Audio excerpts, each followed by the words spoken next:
So how did you? So with you, I want to get into a little bit more about your story too. So with you having speaking knockers, like how was you able to provide for speaking knockers? Now that like, was you a working mom? Like, how was your situation was in your relationship with speaking knockers? Well, I've always had a job. I've been working since I was 10 years old. Mm, So I was able to provide for him because I had a job. I worked full time and I was a young mom, but I wouldn't trade anything for it. And then I also had a boyfriend at the time, which is his dad, and he was very um, helpful. He was a great provider, and he always made sure that I was okay. And then he made sure, of course, that his children was okay too. So he made sure that we had a roof over our head, and he paid the bills. okay, yes, ma'am, yes, ma'am. So with you growing up, how was now I want to get a little into speaker knockers. What type of child was speaker knockers? With you growing with him growing up and all that type of things, like was he always the musical type or he just kind of like, oh no?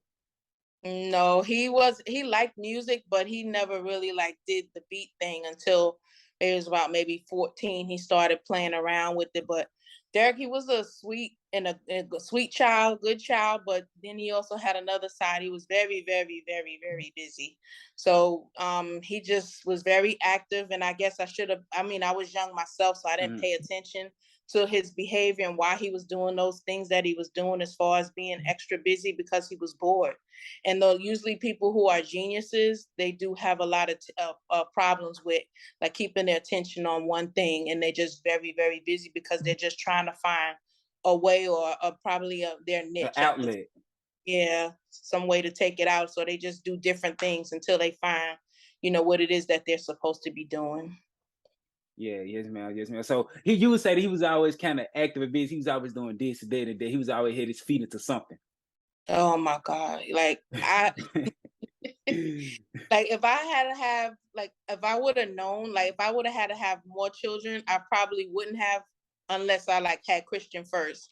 Because Mhm. Christian was like so easy, like until this day, he's not a problem. Like, I mean, I had no problems out of him whatsoever. But Derek, I had to go to school for him at least 4 times a week. Like every time I could look forward to a phone call every day as from his school. I calling on him because he was super bad in school. Yes, man. What type of troubles did he get into? Like, when he's just like he was just. Do you feel like school wasn't for him, but he was just what type? A lot of mouth. He had like he just was very like busy, and then he just got bored. Like he wanted to be a class clown because he was just sitting there. He would finish his work and he just be just bored. Like, and he just want to be the class clown. He was a comedian. He was very funny. And then, I guess the attention he was getting in the class when people would laugh, he just took advantage of that. Yes, ma'am. Yes, ma'am.